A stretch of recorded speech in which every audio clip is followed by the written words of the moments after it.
Y si no, buen día.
Bueno, pues hoy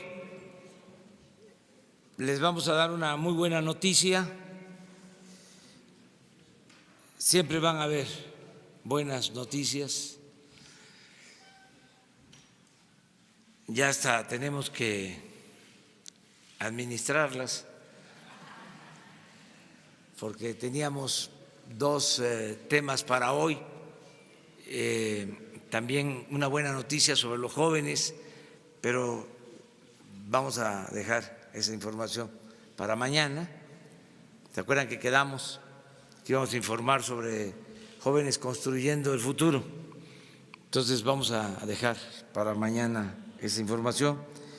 Y hoy vamos a informar sobre la decisión que hemos tomado de llevar a cabo, como se ofreció, la construcción de la refinería de Dos Bocas, Paraíso Tabasco, por administración. Es decir, se va a construir la refinería con la coordinación, administración, supervisión de Pemex y de la Secretaría de Energía. Esto nos va a ayudar a terminarla en tiempo, cumplir nuestra palabra, y es un desafío, otro más, de hacerla en 3 años y de que nos cueste mucho menos de lo que estiman las empresas. Vamos a que nos cueste 160,000 millones de pesos en 3 años, no más, para que salga en tiempo, y con este presupuesto necesitamos hacerla nosotros de manera directa, con el apoyo de los técnicos y de los trabajadores mexicanos, a los que llamo a participar. Vamos a darle contenido nacional a esta obra. Van a ser ingenieros, especialistas de Pemex, del sector energético, los que nos van a ayudar para la construcción de la refinería. La conducción la va a llevar a cabo Pemex en coordinación con la Secretaría de Energía. De manera específica, la encargada del proyecto, la responsable del proyecto, va a ser Rocío Nale, ingeniera petrolera.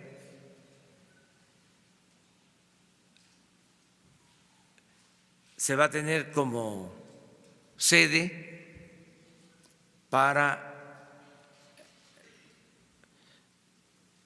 llevar a cabo el proyecto, es decir, para darle seguimiento a toda la obra. Se va a operar desde Villahermosa, Tabasco. Ahí va a estar Rocío, porque ahí va a estar la Secretaría de Energía. Tenemos una muy buena relación de apoyo mutuo, de ayuda mutua entre la Secretaría de Energía y Pemex. Por lo mismo, Pemex va a destinar todo su departamento de proyecto para la realización de la refinería de Dos Bocas, y se va a contar también con el apoyo del Instituto Mexicano del Petróleo. La licitación se declara desierta porque en lo fundamental estaban pidiendo mucho, se pasaron de los 8,000 millones de dólares y en el tiempo de construcción. Y nosotros no vamos a hacer ninguna obra que no podamos terminar durante el sexenio. Entonces, es una muy buena noticia. Vamos a iniciar esta obra. Inicia la construcción el día 2 de junio. 2 de junio.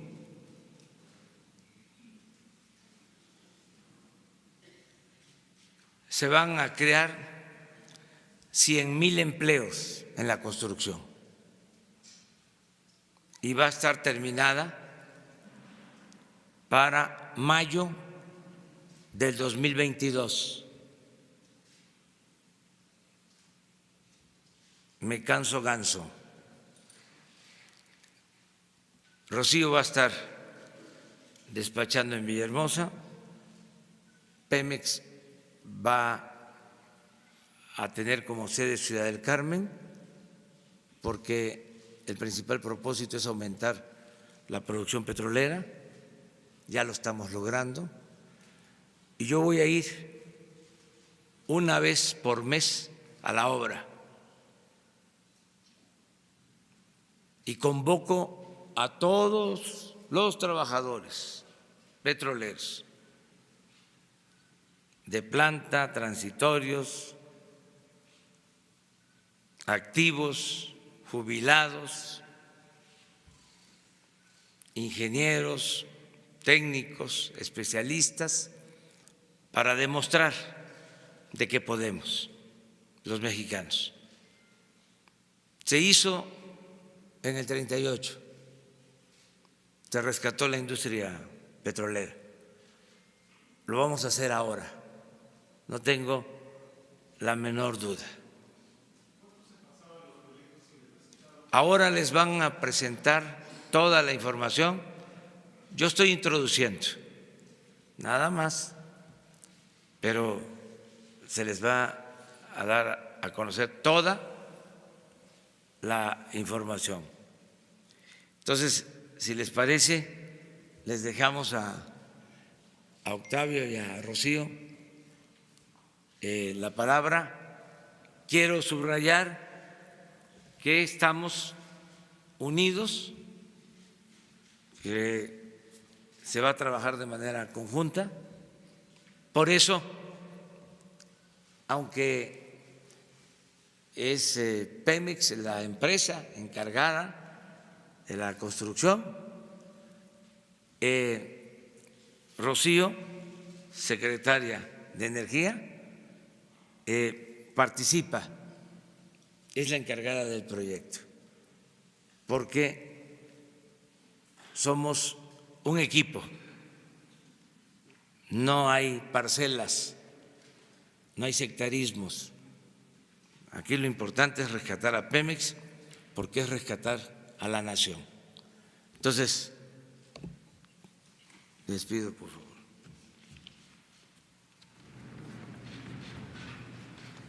Con su permiso, señor presidente, muy buenos días a todas y a todos.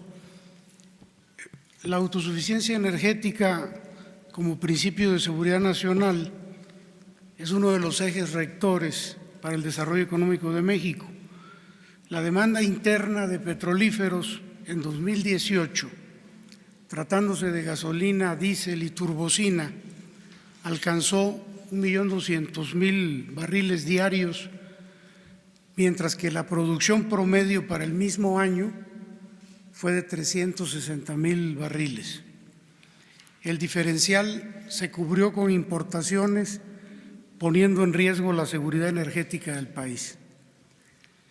Una vez que se haya concluido el plan de rehabilitación de nuestro Sistema Nacional de Refinación anunciado por el presidente de la República, la capacidad instalada permitirá alcanzar una producción estimada de alrededor de 900.000 barriles diarios, con lo que aún no sería posible satisfacer la demanda actual. Es por ello que el Gobierno de la República ha decidido construir una refinería en el puerto de Dos Bocas, Tabasco, como uno de los principales proyectos para lograr el rescate de la soberanía energética de México. Debido a que el procedimiento referido ha sido declarado desierto en términos de ley, el presidente de la República ha encargado llevar a cabo este proyecto, nos ha encargado, y para el cual va a asumir la coordinación la ingeniera Rocío Nale García, secretaria de Energía del Gobierno federal. En tal virtud, Petróleos Mexicanos pone a disposición de esta coordinación a cargo de la secretaria de Energía los recursos financieros, técnicos, humanos y materiales necesarios para cumplir con tal encomienda del presidente. Esta decisión está basada en el propósito de brindar total transparencia, legalidad, agilidad y rendición de cuentas a todas las actividades que serán necesarias para ejecutar los trabajos correspondientes. El propósito de esta coordinación es operar con autonomía de gestión y con las facultades necesarias para ejercer de manera eficiente y directa el presupuesto asignado al proyecto, que para el presente año es de 50,000 millones de pesos. Esta coordinación para la construcción de la refinería, de la nueva refinería de Dos Bocas, no se verá afectada por la operación diaria de Petróleos Mexicanos, ya que su único y exclusivo objetivo será cumplir con la encomienda del ciudadano presidente. Por lo anterior, dejo el uso de la voz, si el presidente no tiene inconveniente, al ingeniero Rocío Nale.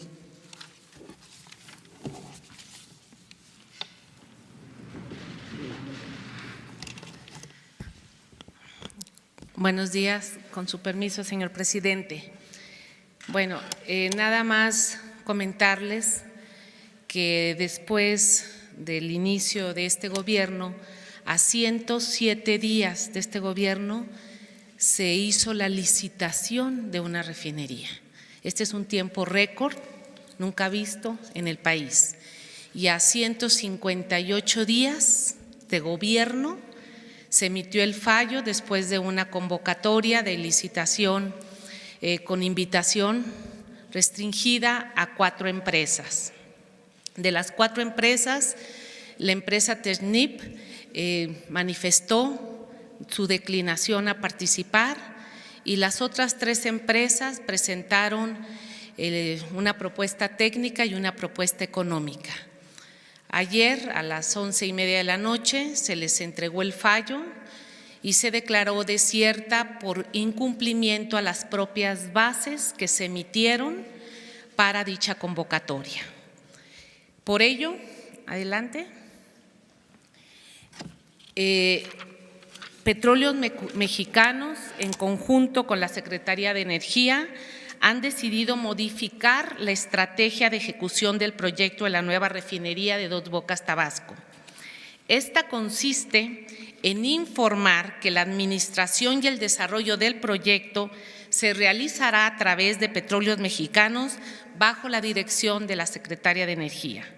Asimismo, esta estrategia de ejecución tendrá como objetivo beneficiar y maximizar la participación mexicana en el desarrollo de ingeniería, en la fabricación de equipos y en la utilización de la mano de obra especializada, lo que nos llevará a garantizar el mayor contenido nacional. Basándonos en el esquema de proceso propuesto originalmente y con el propósito de maximizar la producción de gasolina y diésel, el objetivo principal es alcanzar la autosuficiencia y soberanía energética de hidrocarburos en el país. La que sigue, la planeación del proyecto. Como primer paso en la etapa de planeación, se ha conformado el equipo que desarrollará el proyecto. Por instrucciones del ciudadano presidente de la República, se ha convocado ya al personal de proyectos de Petróleos Mexicanos, del Instituto Mexicano del Petróleo, de la Procura Internacional de Pemex, de la Secretaría de Energía y de la Organización de Naciones Unidas. Los principales alcances del proyecto se rigen por las siguientes premisas. Primero, el plazo de ejecución del proyecto será de 3 años. La inversión máxima de $8,000 millones y la calidad y eficiencia energética, cumpliendo con los estándares internacionales, serán la base de la construcción de esta importante infraestructura. La estrategia de ejecución se diseñó y se ajustó de tal manera que permita optimizar el plazo para cubrir la meta de 3 años de construcción y reducir el costo del proyecto, capitalizando hasta un 40% de ahorro sobre los estimados. Y esto de los estimados son estimados de costos que presentaron las diferentes empresas a las que se les invitó. Esto como respuesta a lo que habían dicho, lo que había hecho aquí algún periodista.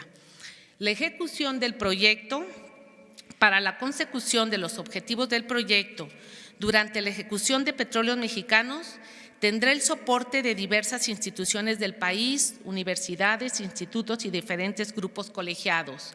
Hasta la fecha, la Comisión Federal de Electricidad, el Instituto Mexicano de Ingeniería, la UNAM, Conagua, nos han estado apoyando.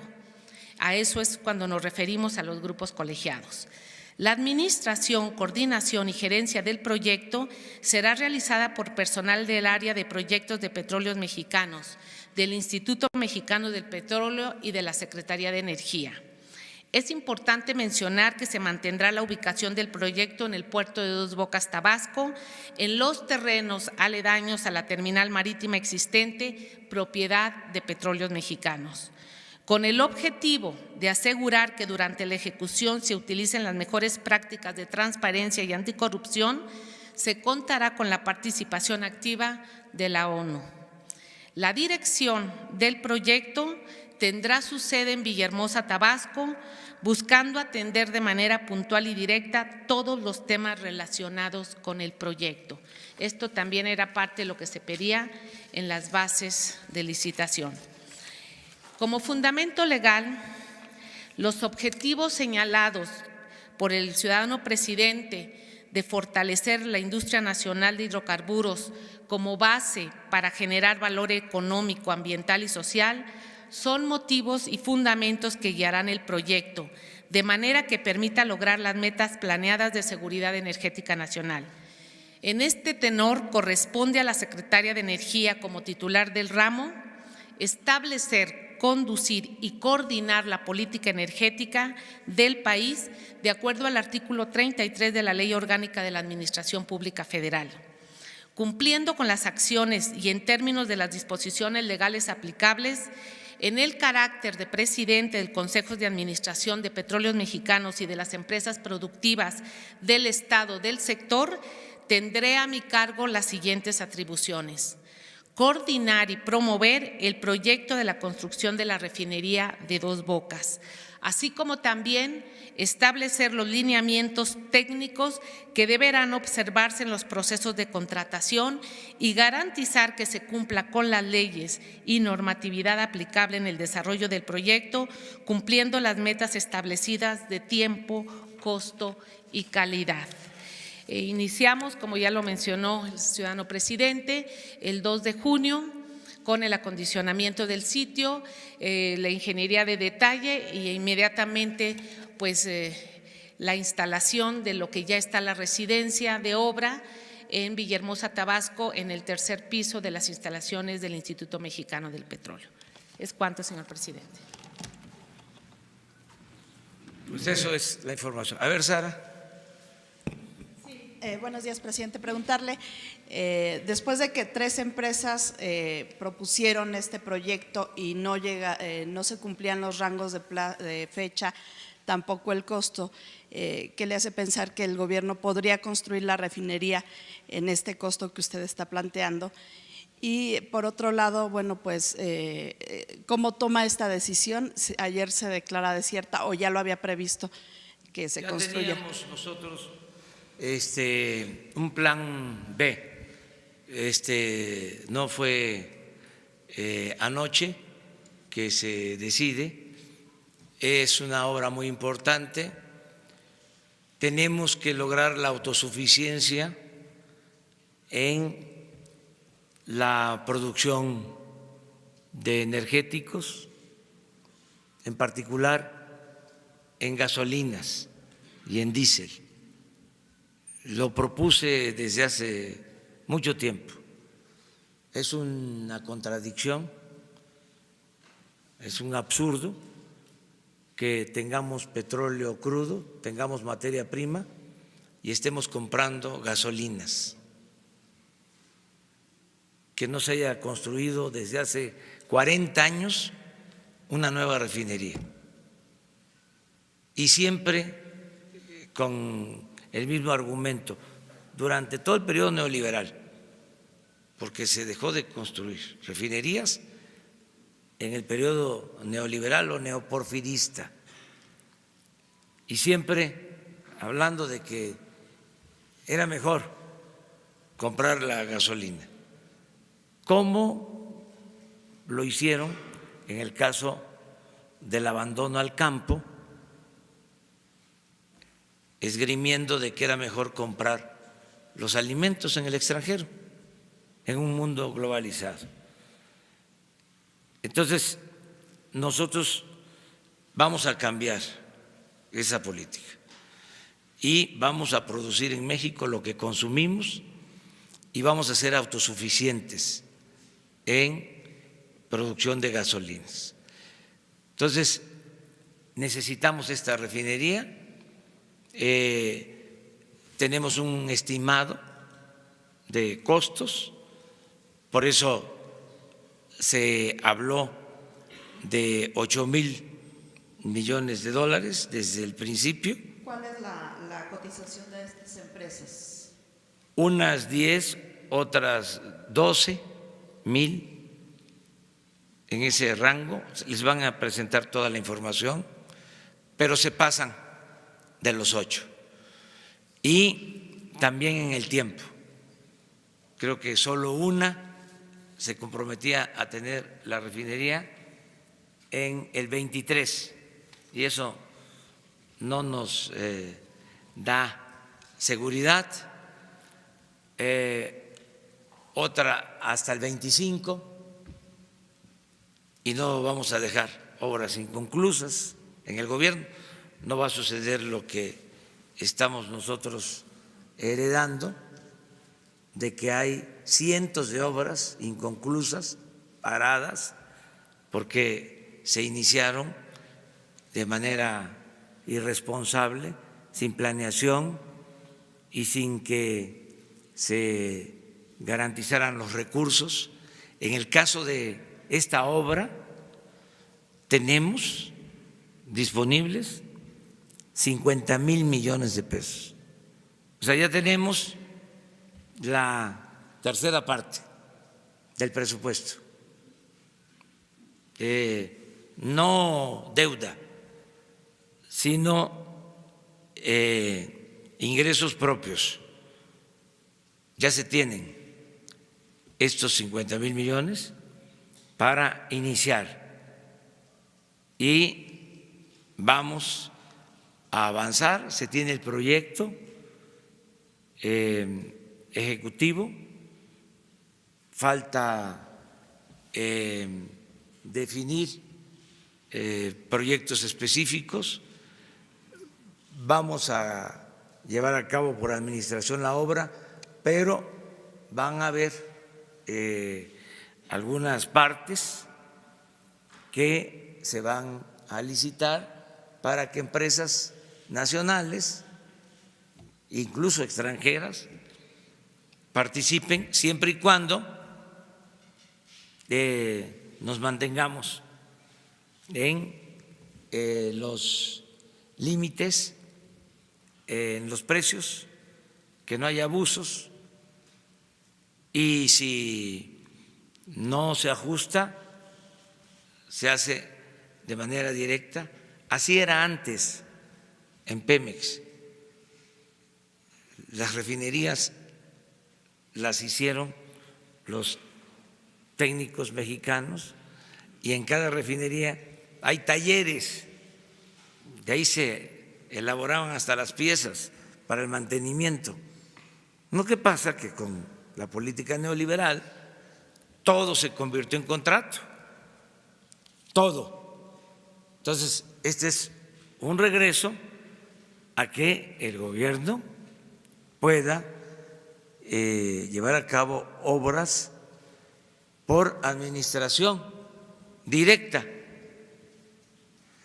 sin depender. Les aclaro que lo que se licitó en una primera etapa, lo que se declara desierto, es lo que correspondía a la dirección del proyecto, a la coordinación del proyecto en su conjunto, y de ahí vienen otras licitaciones. Presidente, ¿y qué lectura le da al hecho de que 3 empresas que ustedes presumieron que eran de las empresas mejores del mundo especializadas en refinería le digan que no se puede hacer esta refinería en este periodo y que no se puede con el costo de 8,000 millones? Es que hay sobreprecios en todo.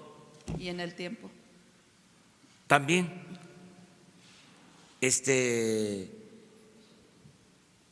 nosotros tenemos prioridades y vamos a trabajar más. Ya lo hemos hecho. Cuando fui jefe de gobierno dije que íbamos a hacer el segundo piso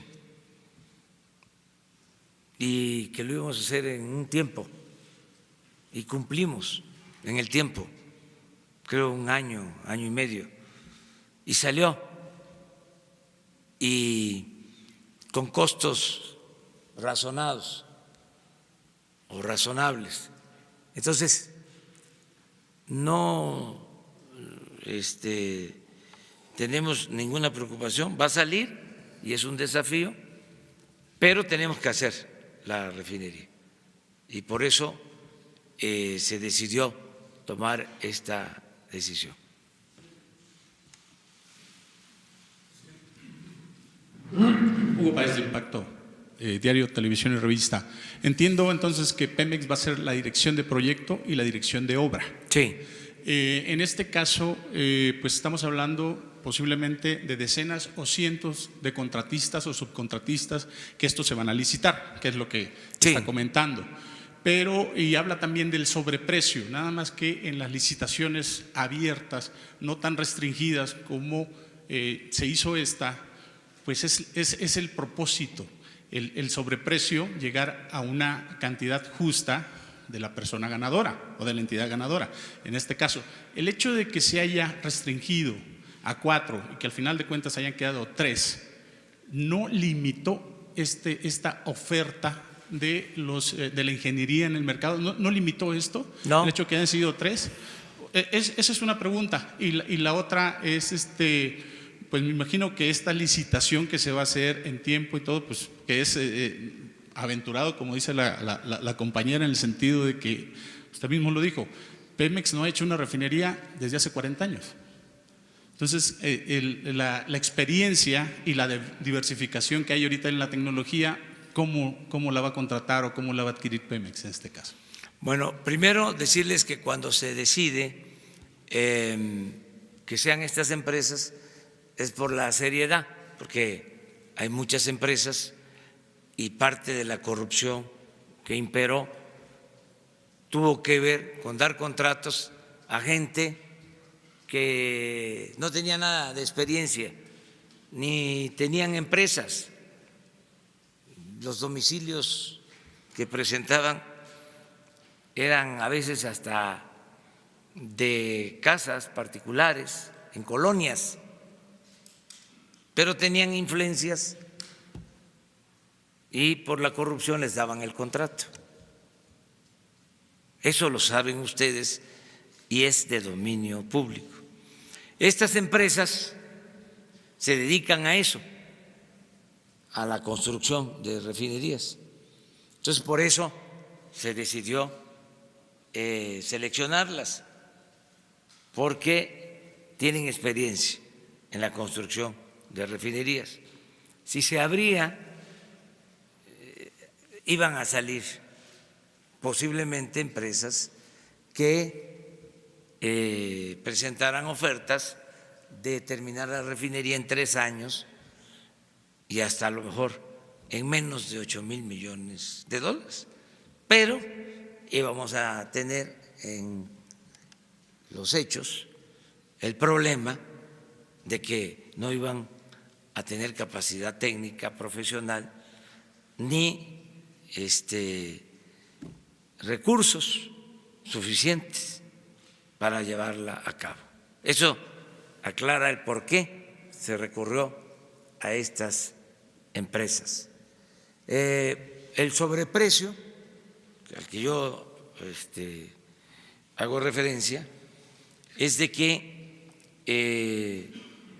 sus estimaciones siempre son al alza de las empresas. Es muy común que ellos hagan estimaciones pensando en lo que se paga en dólares a trabajadores en el mundo y al final de cuentas se le paga menos a los trabajadores mexicanos y eso aumenta la utilidad de las empresas. No queremos eso. Pensamos que se le puede pagar bien a los trabajadores mexicanos y que la utilidad sea para la nación. Y tenemos mucha capacidad técnica. Hay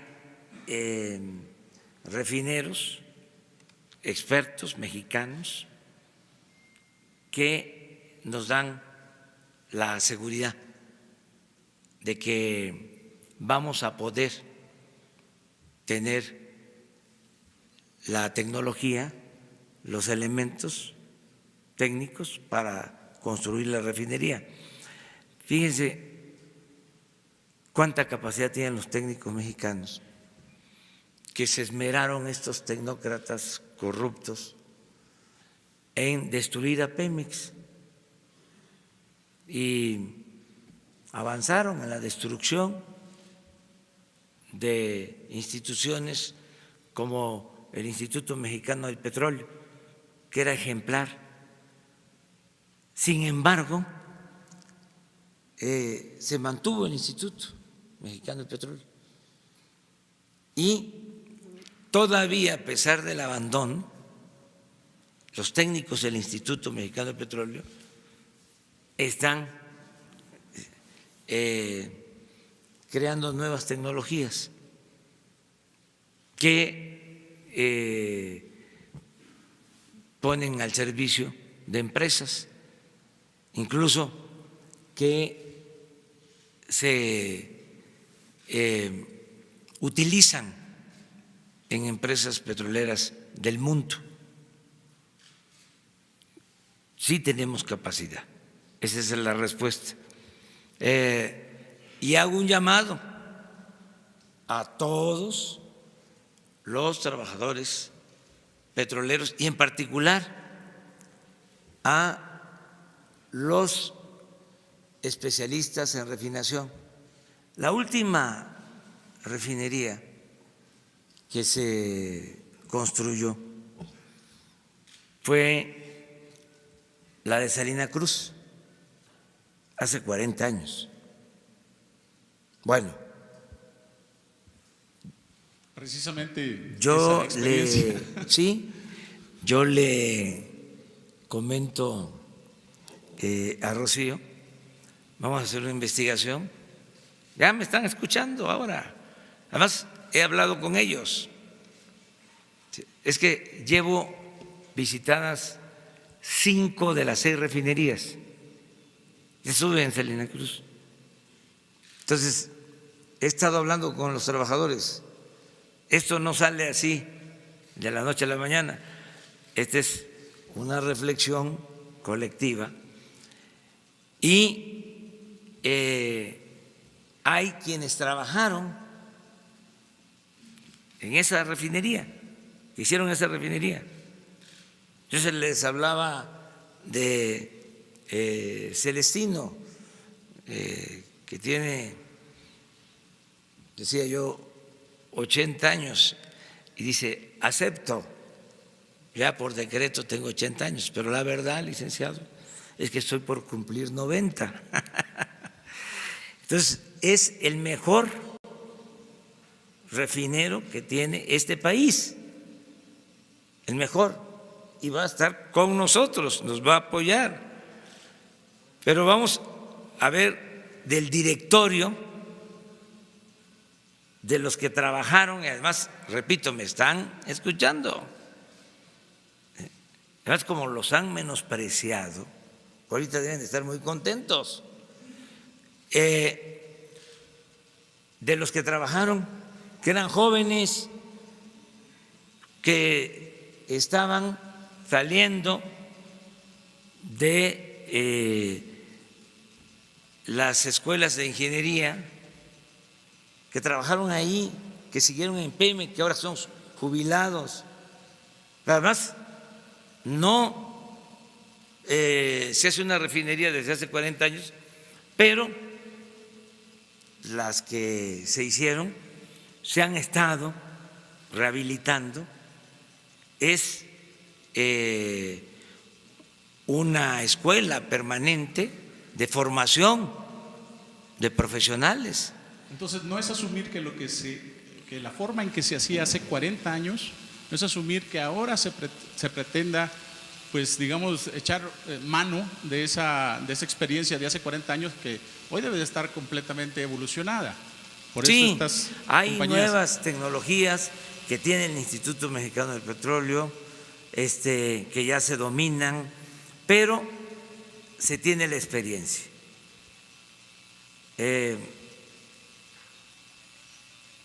Gobiernos exitosos en el mundo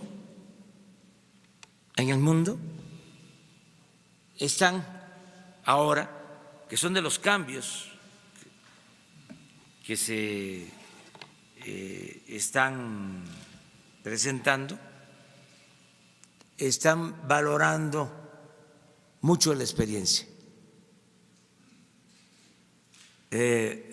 recuperando la experiencia de gente mayor Esto es muy notorio en el caso de China. Se está utilizando cada vez más la experiencia. Esta es una muy buena noticia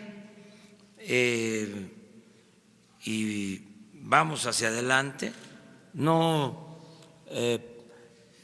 podríamos tomar una decisión, no hubiésemos tomado una decisión de este tipo si no salimos en tiempo y con los costos. Y es un desafío y vamos a cumplir.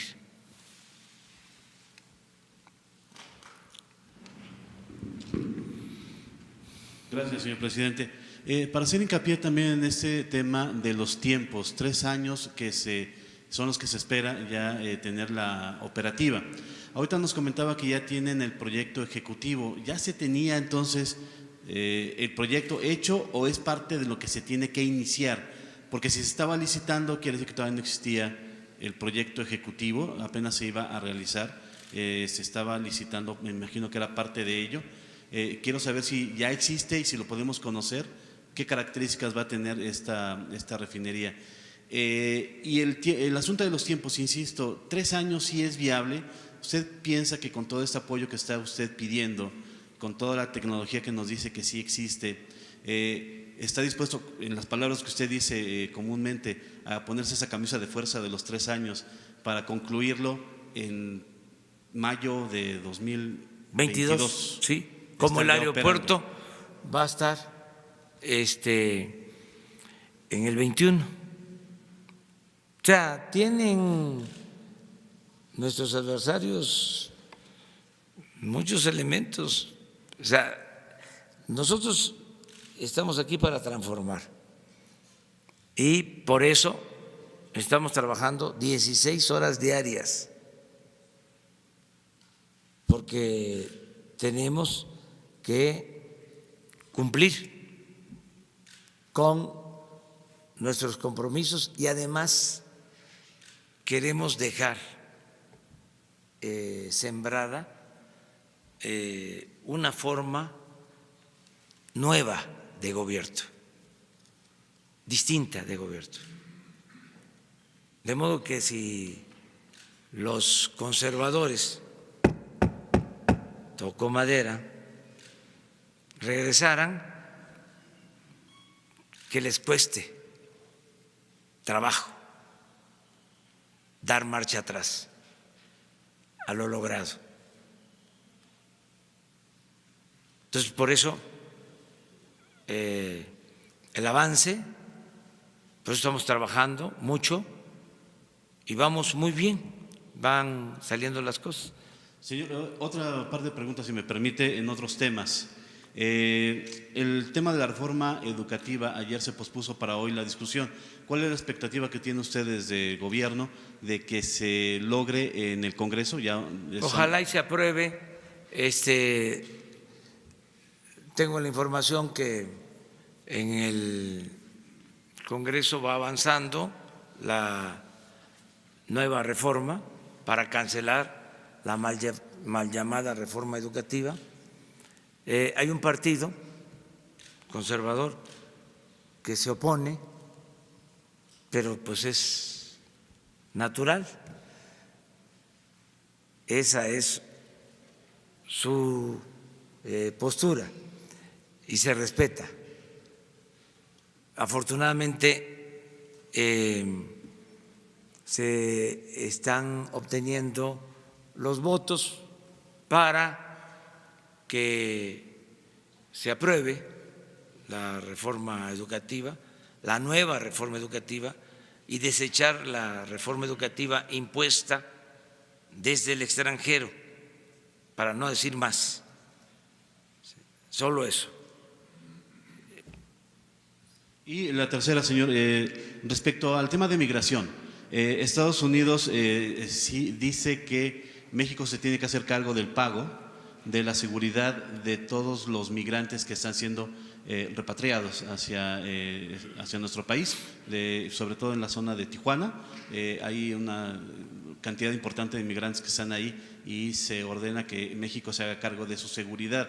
Y la otra, en la frontera sur se llegó a un récord de deportaciones del gobierno mexicano de ciudadanos centroamericanos hacia sus países. Esta, no sé si sea contrario al discurso que usted dice de que se permite el acceso para ayudarles a llegar a la frontera de Estados Unidos, sin embargo se está teniendo cifras récord de deportaciones, o son voluntarias, gente que decide que ya mejor no seguir y ellos aceptan también retornar a sus países de origen. Bueno, en política migratoria ya hemos hablado bastante sobre nuestra postura, no está de más repetirlo. Primero, impulsar mucho el desarrollo de los países de Centroamérica y de nuestro país, para que la gente no tenga necesidad de emigrar. Eso es lo primero.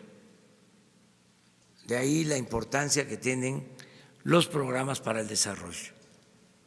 Y por eso se están haciendo gestiones para que haya inversión en Centroamérica y tengamos inversión en el país y crear empleos. Esa es la mejor opción, la mejor alternativa. Lo segundo es que se respeten los derechos humanos, que no se violen derechos humanos y que se cuide a los migrantes, y una manera de cuidarlos es que no sean expuestos a que en el norte del país los atrapen las bandas de delincuentes y los utilicen para actividades ilícitas y que los dañen, como ha sucedido. Entonces, es derechos humanos. Lo tercero es que los que llegan en el sur tengan visas de trabajo en México, que se les den opciones, se les den alternativas.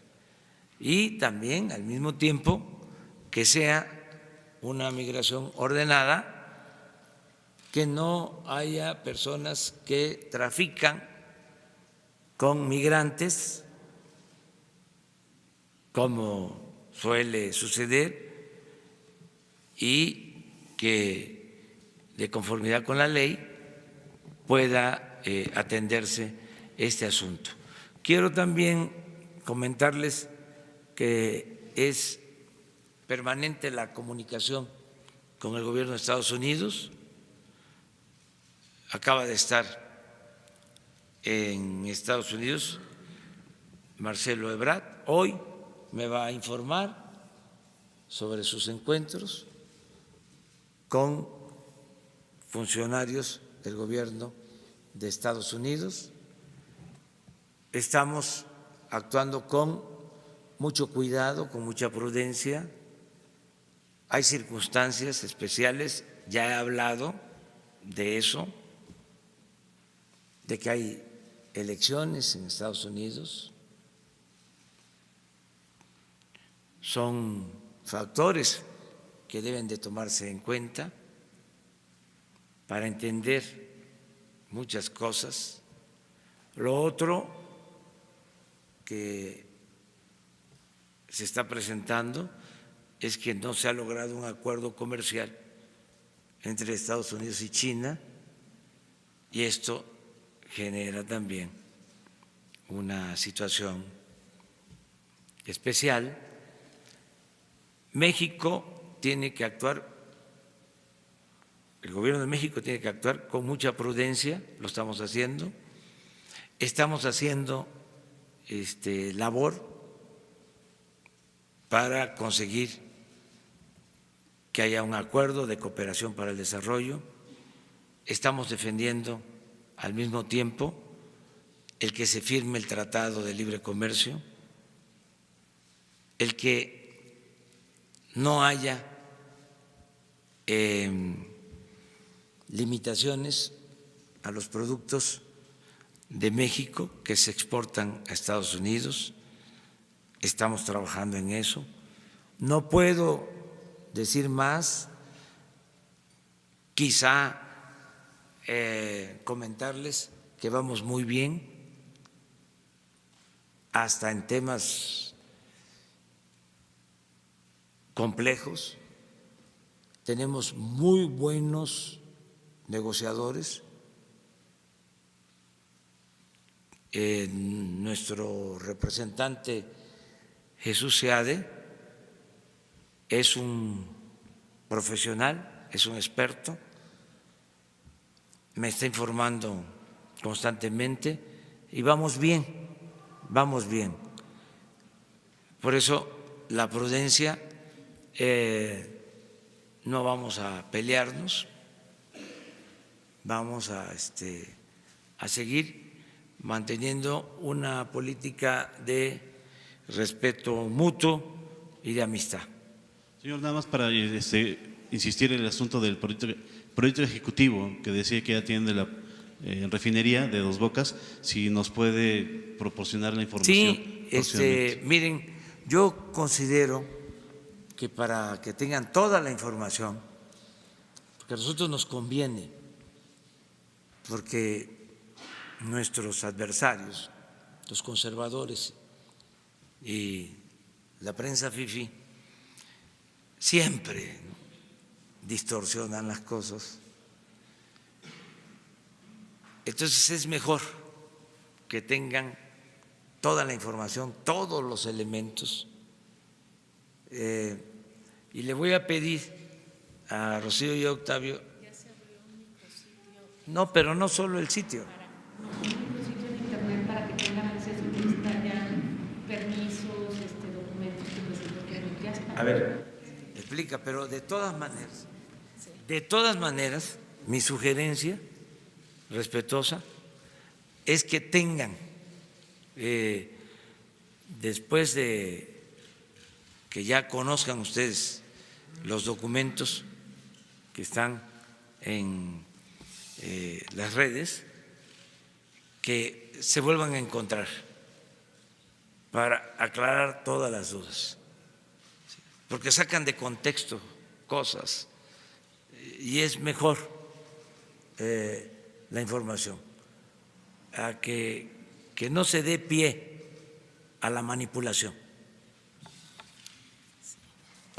Sí, actualmente ya hay un micrositio en la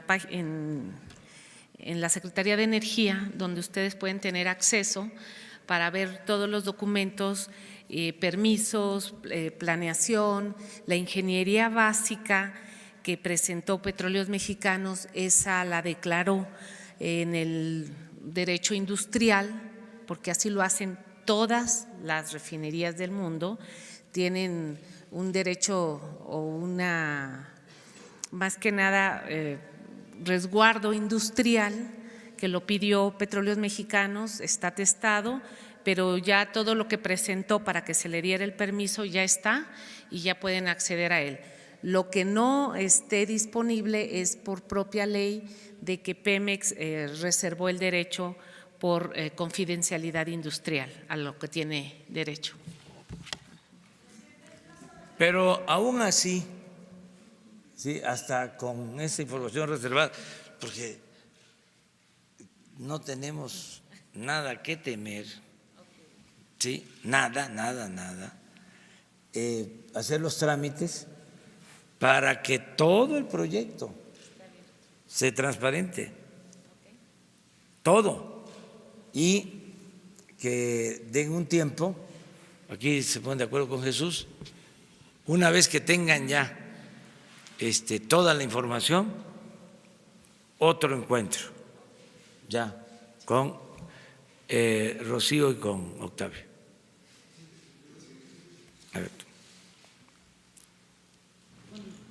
Buenos días, presidente. Alberto Rodríguez, de Noticias. ¿No tiene miedo de que las calificadoras bajen la nota crediticia de Petróleos Mexicanos con un proyecto tan audaz, tan aventurado?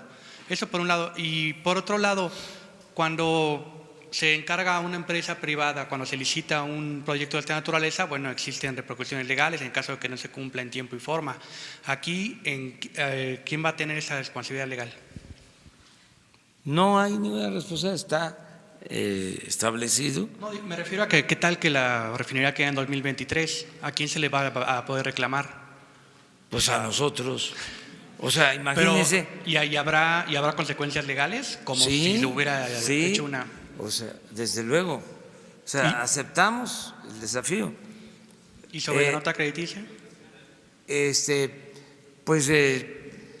es muy buena información, muy buena noticia, es decir, que se van a ejercer 50,000 millones en la refinería este año, se van a dar contratos por 50,000 millones de pesos,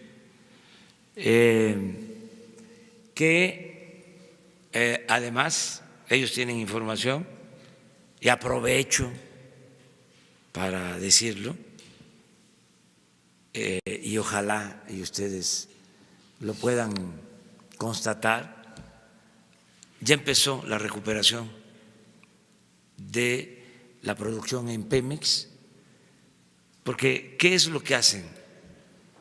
¿Cómo manipulan? Primero, subrayando de que se cae la producción, como si los responsables fuésemos nosotros de la caída en la producción. ¿Quiénes son los responsables? Pues ellos, los tecnócratas corruptos, los que engañaron diciendo que con la reforma energética iba a llegar a raudales la inversión extranjera y que para estos días íbamos a estar produciendo 3 millones de barriles diarios, pero está hasta en los considerandos de las leyes que se aprobaron, estos datos, estos informes, apoyados por organismos financieros internacionales, por calificadoras, y resultó un rotundo fracaso y nos dejan una producción de 1.650.000 barriles, casi la mitad de lo que ellos decían se iba a tener gracias a la reforma energética. Y todavía nos echan la culpa. Bueno, nos echan la culpa de la deuda. Nosotros no hemos solicitado deuda para Pemex en el tiempo que llevamos. Y nos culpan de la deuda, no de manera directa, porque sería el colmo, ¿no? Decir, Pemex tiene una deuda o se endeudó en 100,000, 107,000 millones de dólares. Pero ¿cómo se endeudó? ¿En qué gobierno se endeudó? Ahí está la información. Pero manipulan diciendo, Pemex, los he escuchado, los he leído, a los mismos que defendían la reforma energética, que aplaudían la política petrolera, ahora decir, Pemex es de las empresas petroleras. No, no es de las empresas petroleras, es la empresa petrolera más endeudada del mundo. lo que yo decía desde hace años, que estaban destruyendo a Pemex, pero ahora ellos.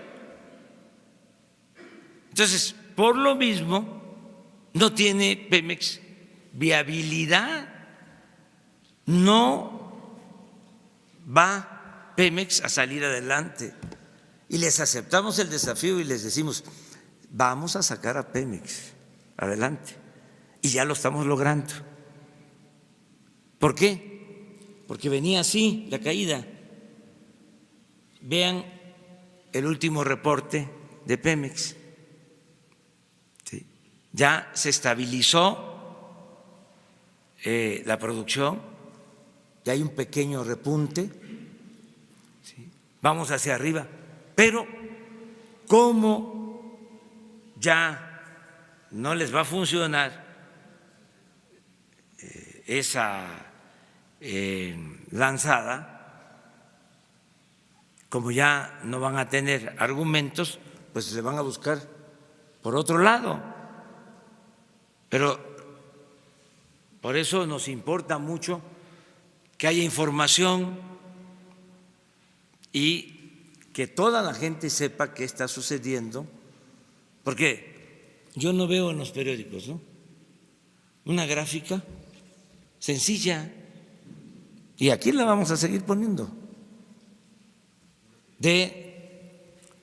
no, le hemos expuesto en otras ocasiones, de cómo se cayó la producción. Y resulta que no hay responsables, somos nosotros. Y están con eso. Entonces, si se trata de calificadoras serias, si se trata de inversionistas serios, si no tienen la intención de perjudicar al gobierno, pues van a saber de que Pemex es una empresa en plena recuperación, que se está consolidando, que tiene un gran futuro, que nosotros consideramos en 3 años resolver el problema de la producción, en definitiva. Es un poco lo que aquí preguntó una compañera, ¿no?, sobre el plan de desarrollo. Por eso ahorita que dije 3 años, no quiero que digan mañana Pemex se va a recuperar hasta dentro de 3 años. No, ya se está recuperando, ¿sí?, pero en 3 años vamos a estar extrayendo 2.400.000 barriles. ¿Sí? ¿Mande? Sí, ¿tú traes algo del informe último? A ver, informas. Sí, en enero del 2018 la producción era del orden de 1.926.000 barriles. De enero a enero de este año cayó en 300.000 barriles, que es a lo que se refiere, señor presidente. Entonces llegamos a estar en 1.625.000 barriles en enero de este año. Fue donde consideramos que se tocó fondo, y ya para este primer trimestre, en estos meses después de enero, febrero, marzo, abril, ya andamos alrededor de 1.700.000 barriles. Es por eso que se habla ya de una estabilización en la caída y un pequeño incremento. A ver, repetimos las cifras, ¿no? En enero del 2018, ¿cuál fue la producción? Era 1.920.000. 1.925.000 barriles. 1.925.000 barriles. Enero del 18. Enero del 19, 300,000 barriles menos. Ahora se detiene la caída, ya tenemos un aumento de alrededor de 50,000 barriles. Pero está en las cifras oficiales, pero esto no lo ven. ¿Y cómo estamos en deuda? ¿Cuánto se ha contratado de deuda? A ver. Sí, en la información que se presentó del primer semestre, ahí se señala que por primera vez en 10 años Pemex no ha contratado deuda en este primer trimestre. Por primera vez en 10 años, Pemex no ha contratado deuda en el primer trimestre, ¿sí?, de este año.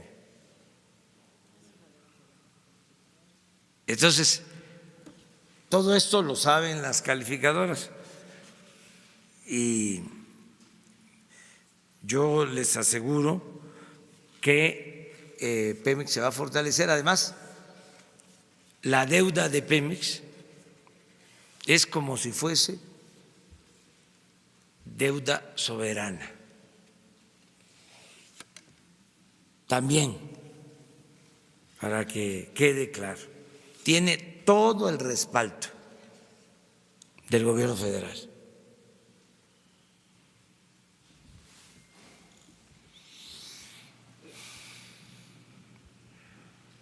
Buenos días, presidente de los Estados Unidos mexicanos, Carlos Pozos, de Líderes Mexicanos y Petróleo y Energía.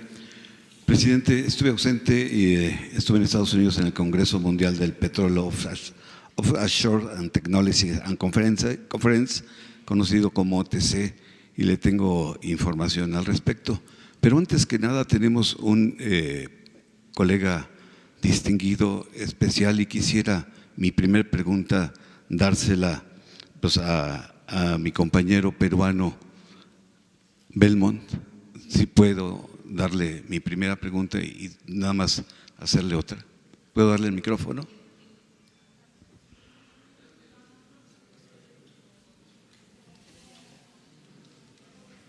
Bueno, muchas gracias.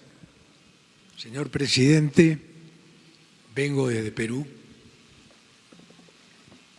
y lo conozco gracias a las redes sociales.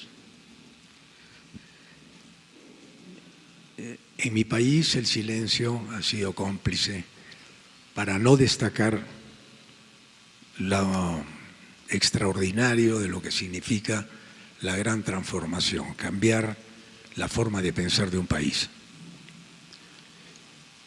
Yo me siento emocionado, me siento tranquilo, porque hoy día fue un día muy especial. Venía aquí a la mañanera y se me perdió el celular. Había perdido contacto. Y lo primero que quiero agradecer, algo que usted dijo, que lo más grande que tiene México es su gente. Y aquí tengo muchísimas palabras para agradecer el gesto que han tenido conmigo. Señor presidente, enfrentarse al neoliberalismo, como usted lo ha hecho, habría que preguntarle de qué madera está hecho usted, porque muy pocos hombres se atreven. Me voy a presentar, tal vez usted no me conoce. Mi nombre es Ricardo Belmont Casinelli, yo fui alcalde de Lima 2 veces, de los años 90, primer gobierno, hasta el año 93, y del 93 al año 96. Tuve como rival al presidente Fujimori al frente. Empezaba el neoliberalismo con toda su fuerza en el Perú. Después fui congresista de la República y candidato a la presidencia. Confieso que fracasé. Me enfrenté al poder fáctico y el poder fáctico me dio en el suelo, como decimos vulgarmente en el tema pugilístico. Usted tiene la gran oportunidad histórica de convertirse en un líder latinoamericano y yo vengo a hablar no de la coyuntura mexicana, no me atrevo a intervenir en el problema doméstico de México, pero vengo a hablar de lo que usted representa para Latinoamérica, una gran esperanza. La esperanza que usted ha construido es su culpa, presidente, porque es la primera vez que un mandatario, después de ser electo, se atreve a esto, a una conferencia, a recibir preguntas de todo tipo, a encarar con una paciencia, una perseverancia y una prudencia digna de un hombre con características singulares. Y de ahí esta introducción, porque quisiera hacerle muchas preguntas y no puedo hacerlas en este momento, pero mi primera pregunta es: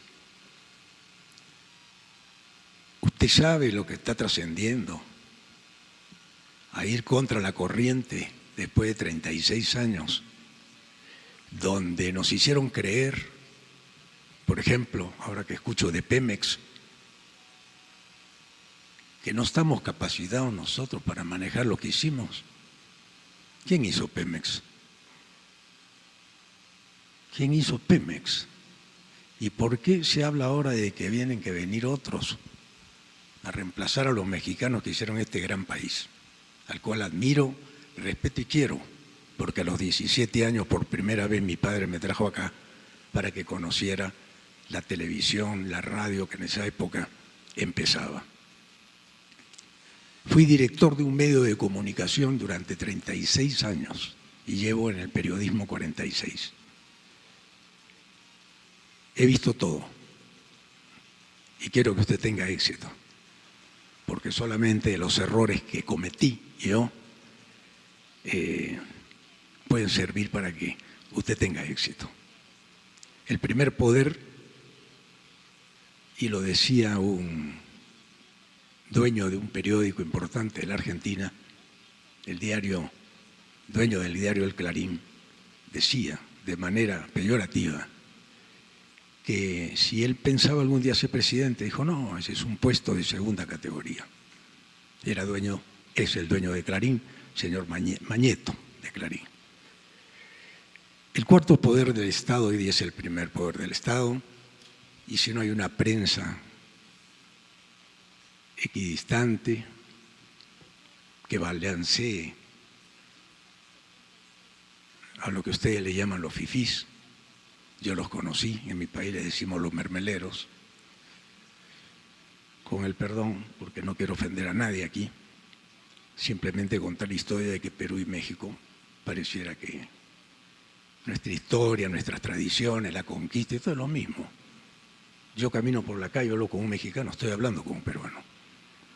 Por eso hago esta extensa introducción, presidente, para preguntarle si usted sabe y mide, y tal vez lo ha hecho porque usted probablemente se adelanta 10 jugadas, si usted sabe lo que usted está sembrando, una siembra de un árbol frondoso con raíces muy profundas, que en el tiempo, tal vez bueno, yo no creo que lo vea, yo soy algunos años mayor que usted, y veo un déjà vu de mi vida en su personalidad, con las características que yo no tuve, ni con las redes sociales que pude tener en ese momento, que no existían.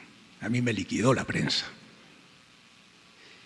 No porque tenían nada personal contra mí, eran mis amigos, sino porque mi proyecto era volver a recuperar la patria, la autoestima, el amor a lo nuestro, a nuestras tradiciones, al sentido de pertenencia, a nuestra gente, al barrio. Y usted lo está haciendo. La gran transformación es la transformación del hombre, señor presidente. Y ese era el motivo de mi viaje. Con toda mi familia he venido a México solamente para verlo frente a frente y decirle estas palabras. No tengo que hacer preguntas, tengo que hacer una reflexión en voz alta. ¿Qué opinión le merece esta reflexión? Bueno, yo agradezco sus palabras. Es usted muy bienvenido a México, en efecto. Perú, México tienen pues un pasado común, dos países, dos pueblos con mucha cultura, con civilizaciones extraordinarias, desde antes de la llegada de los españoles, de la conquista o de los encuentros entre culturas. Decirles que hace falta definir un nuevo proyecto para los pueblos, para las naciones del mundo. No aceptar el predominio de un solo proyecto y mucho menos si en los hechos ha demostrado su incapacidad para resolver los grandes y graves problemas nacionales. No podemos seguir con un proyecto fracasado. No funcionó el modelo neoliberal. Y lo que suele plantearse de buena fe y a veces como cuestionamiento a quienes no compartimos ese modelo, siempre es ¿y cuál es la alternativa? La pregunta. Por eso tenemos la obligación de elaborar, como se dice pomposamente, un nuevo paradigma,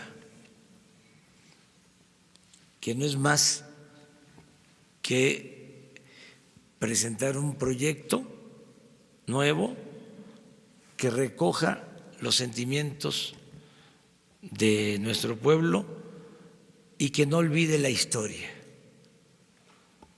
que es la gran maestra de la vida. Nosotros en México, como en el Perú, tenemos las grandes enseñanzas.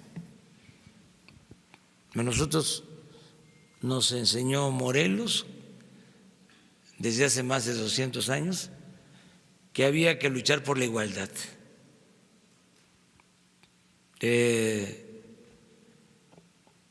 Hidalgo nos enseñó de que había que abolir la esclavitud.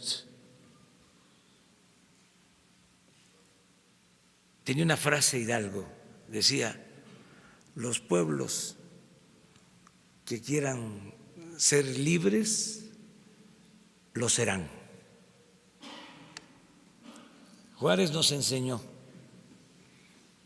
de que no se puede aceptar el dominio de ningún país extranjero, que el respeto al derecho ajeno es la paz. Y como algo muy especial, muy peculiar, muy de él, nos enseñó a ser perseverantes, a no perder la fe en la causa por la que se lucha. Madero es nuestro apóstol de la democracia.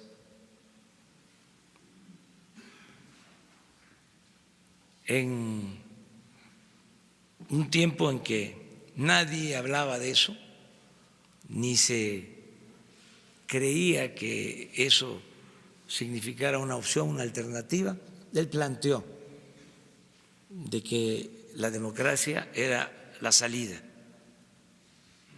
a la crisis y al predominio de la dictadura. Y luego tuvimos un presidente extraordinario, el mejor del siglo XX, el general Lázaro Cárdenas del Río, que recuperó lo que había entregado Porfirio Díaz a extranjeros y demostró de que podíamos nosotros administrar nuestro petróleo, nuestros recursos naturales. Cuando se fueron, después de la expropiación, los dueños de las compañías petroleras extranjeras nos sentenciaron diciendo de que íbamos a ir a buscarlos, porque no iban a poder los técnicos, los trabajadores mexicanos, sacar adelante a la industria petrolera, porque ellos tenían la tecnología, el cómo hacerle, y que no íbamos a tener capacidad los mexicanos. Y salió adelante la industria petrolera en circunstancias muy difíciles. Ahora tenemos este desafío de demostrar que no tenemos por qué continuar por el camino trillado de los últimos tiempos, por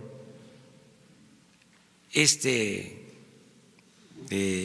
proyecto neoliberal o neoporfirista que ni siquiera funcionó en términos cuantitativos, porque en 36 años no ha habido crecimiento económico, que no es desarrollo.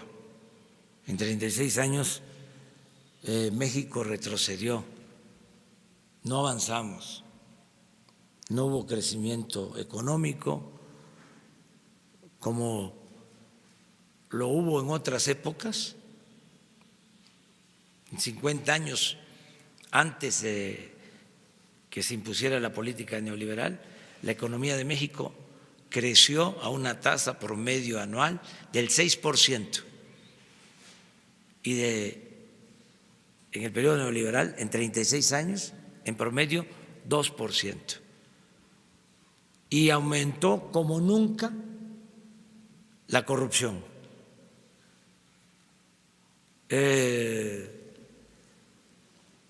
Eran como niños de pecho los presidentes del México posrevolucionario en comparación con algunos presidentes del periodo neoliberal. Creció la pobreza. Hay 24 millones de mexicanos en Estados Unidos, 12 nacidos en México y 12 de padres mexicanos viviendo en Estados Unidos. Se desató la inseguridad, la violencia, se afectó algo que es fundamental para tener una convivencia sana, en paz, con tranquilidad.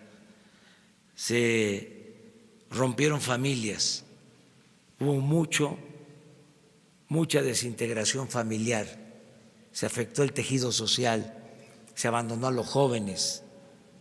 Entonces, todo eso es el saldo, es el fruto podrido de la política neoliberal.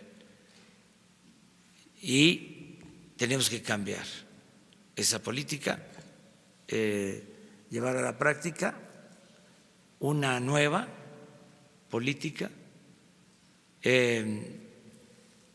que tiene, en el caso nuestro, como eje acabar con la corrupción, porque neoliberalismo en México se convirtió en sinónimo de corrupción, privatización, corrupción, beneficio para una minoría a costa del sufrimiento de la mayoría de los mexicanos. Entonces, el nuevo proyecto pasa por desterrar la corrupción, por acabar con la impunidad, porque exista un verdadero Estado de Derecho, no de chueco, no de cohecho. Pasa también por la justicia, por la igualdad. Tiene que ver en lo internacional con el apego a los principios de no intervención, de autodeterminación de los pueblos, de solución pacífica a las controversias, de cooperación para el desarrollo, cooperación entre los pueblos, entre las naciones, entre los gobiernos. Eso es lo que estamos acreditando. Y yo le invito a que participe dándole seguimiento, evaluando este proceso. Es muy interesante porque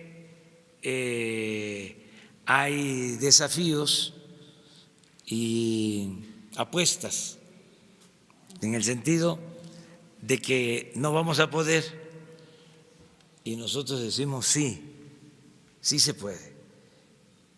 Y en poco tiempo, hasta eso, no va a transcurrir mucho tiempo, vamos a saber. Hasta ahora vamos bien y de buenas. La gente, que es lo principal, decía el presidente Juárez, con el pueblo todo, sin el pueblo nada. La gente está apoyando, está respaldando. Y queremos llevar a cabo este cambio, esta transformación. Queremos acabar con la corrupción, con la impunidad, sin arbitrariedades, es decir, sin cometer arbitrariedades. No imponernos por la fuerza, garantizar las libertades. Vamos al cambio por el camino de la concordia y de la democracia, de las libertades, debatiendo, porque no tienen elementos nuestros adversarios. No tienen argumentos, ya tuvieron la oportunidad y se hundió el país y creció la corrupción. Por eso, a debatir y hacerlo con libertades, sin ningún problema, respetando a los adversarios, que no los consideramos enemigos, son adversarios. Pero sí es un momento histórico el que estamos viviendo. Le comento que por primera vez en la historia de México se está por aprobar el que el presidente se someta a la revocación del mandato. En 2 años va a haber una consulta y se le va a preguntar al pueblo: ¿quieres que continúe el presidente o que renuncie? Porque el pueblo pone y el pueblo quita. Entonces, es interesante, porque no es solo la democracia representativa, es darle su lugar a la democracia participativa.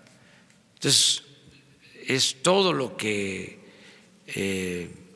conforma este nuevo proyecto.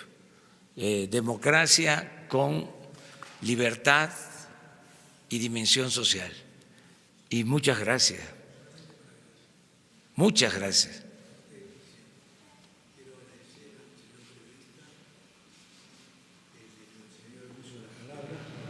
Y a todos los señores periodistas. La última reflexión, presidente.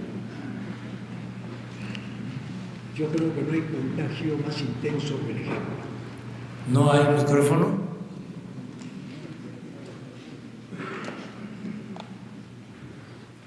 Señor presidente, con todo respeto, primero mi agradecimiento al señor Lord Molecule, que ha tenido la amabilidad de cederme el uso de la palabra. Creo que no hay contagio más intenso que el ejemplo, presidente. En el Perú, cada 3 gobiernos neoliberales se perdió un PBI completo. Un PBI completo desaparecía con la sobrevaloración de las obras y todo lo que usted tantas veces ha narrado, y por eso lo sigo. Cuando Margaret Thatcher dijo que primero la economía era el método y que después venían por el alma y el corazón de los pueblos, allí entendí que nos querían robar el alma y el corazón. Yo lo único que quiero decir ahora es que usted está llevando adelante la primera revolución no cruenta, porque las anteriores, todas, fueron con la mano dura de la prepotencia y de la dictadura. Por eso yo le deseo éxito, presidente, que Dios lo bendiga, y créame que felicito a todos los periodistas que han puesto el pecho por esto, porque están contra la corriente, y solamente las convicciones son las que pueden llevar adelante esta tarea de transformar la mente de toda Latinoamérica, que ya lo está viendo usted como un referente. Y me he permitido hacer esta extensa presentación por el respeto que le tengo a este querido país. Muchas gracias, presidente. Muchas gracias. Pues esto también es muy importante, lo conceptual. No vamos a estar hablando solo de números o de lo cotidiano. De vez en cuando tenemos que hacer una reflexión y también para eso son estos encuentros. Entonces yo celebro que se haya dado esta participación y, si les parece, mañana continuamos.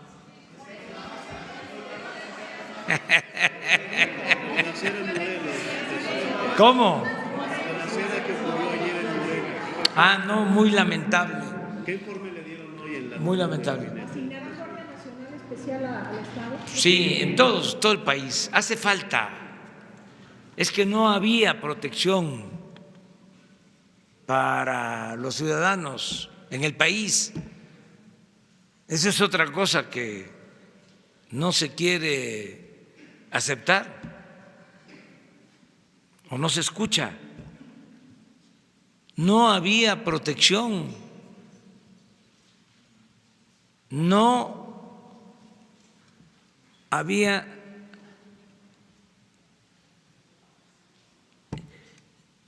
protección, seguridad para los ciudadanos.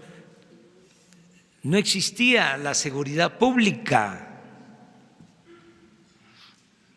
era seguridad nacional, seguridad interior, no seguridad pública. Por eso ahora nos están pidiendo por todos lados la Guardia Nacional. Ayer en Hidalgo, ese fue el planteamiento del gobernador. Dice, vamos bien, pero queremos que no se nos vaya a afectar el Estado y por eso le pedimos que se incluya el que venga pronto la Guardia Nacional. Lo de Morelos es Guardia Nacional por lo mismo. Es que habían 10,000 efectivos para la seguridad pública en todo el país. Me refiero a la Policía Federal. No podía el Ejército, no podía la Marina atender tareas de seguridad pública. Por eso fue muy importante la reforma constitucional, la creación de la Guardia Nacional. Hoy recibimos un informe del avance en la creación de la Guardia. Les puedo adelantar porque hoy informaron que ya tenemos todo el presupuesto para pagar a los elementos de la Guardia Nacional este año, alrededor de 4,000 millones de pesos. Pero además el equipamiento y otros gastos significan 12,000 millones de pesos adicionales. Mañana sí, mañana, si tenemos tiempo, hoy mismo, don Jesús, lo que nos presentaron hoy, porque se están reuniendo la Secretaría de Defensa, Marina, Seguridad Pública, Hacienda, para que les informen de cómo va el proceso de reclutamiento de nuevos elementos, los exámenes de confianza, los procesos de formación, cómo se va avanzando, porque es crear algo que no existía, es algo nuevo. Contamos, desde luego, con el apoyo del Ejército, de la Marina, de dos maneras. Primero, con la Policía Militar y con la Policía Naval, que se incorporan.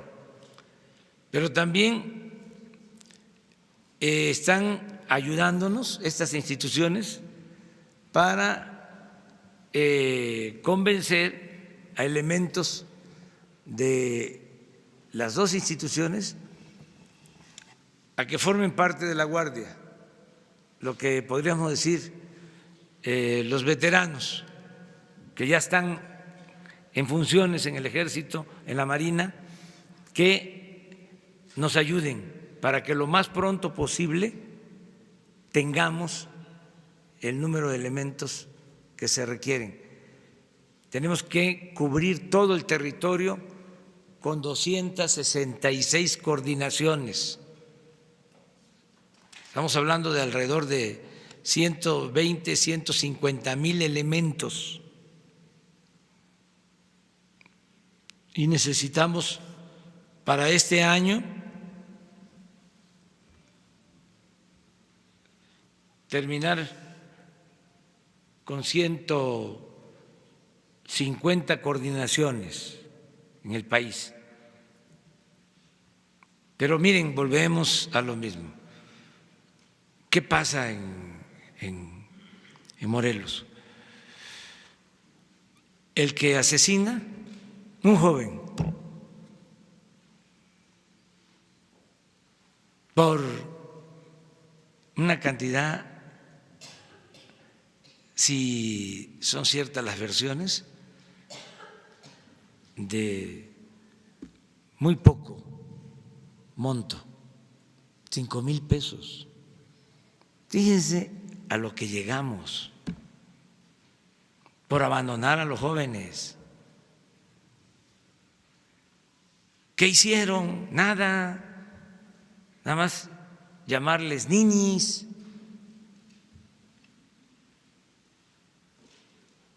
Los abandonaron. Ahora que salgan a explicarnos los defensores del modelo neoliberal, que nunca pensaron en que iban a producir una descomposición social como la que estamos padeciendo. ¿O fue surgido esto por la casualidad? Entonces, sí, tenemos todos que ayudar, todos que ayudar. Y vamos adelante. Mañana van a ver.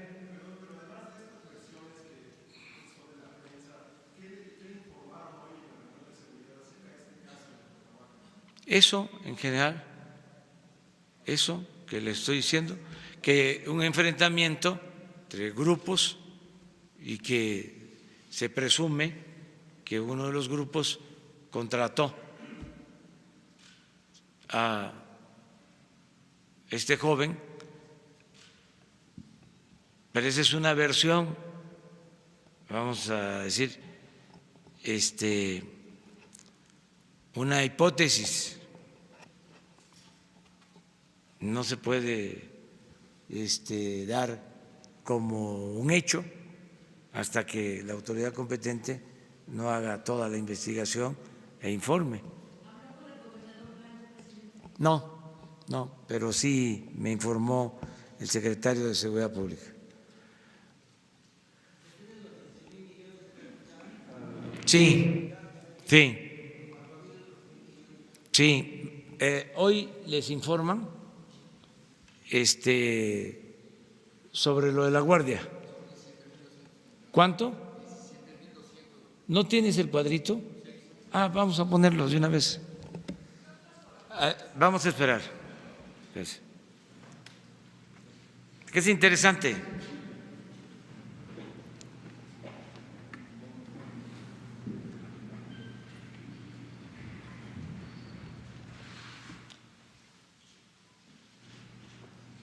$17,200.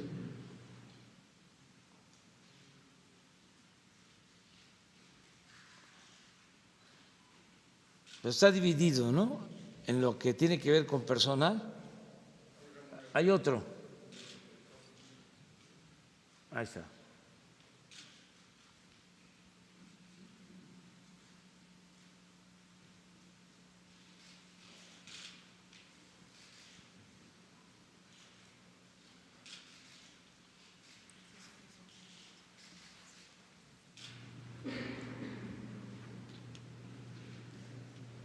Quiero agradecer el apoyo de la subsecretaria de egresos que ha estado ayudando en esto.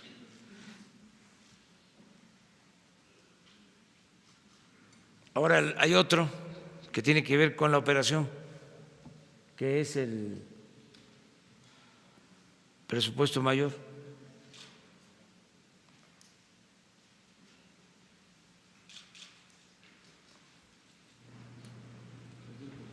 Este es Marina, pero viene el de defensa.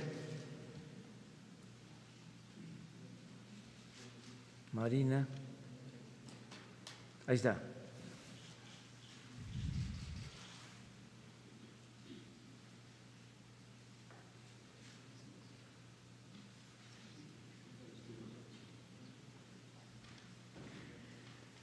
Miren lo de abajo.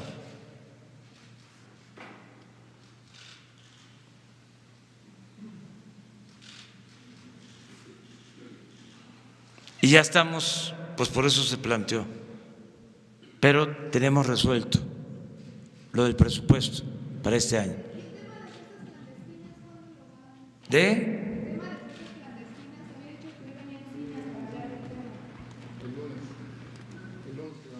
Quedamos, sí, el lunes. ¿Por qué? Sí, el lunes. Muchas gracias.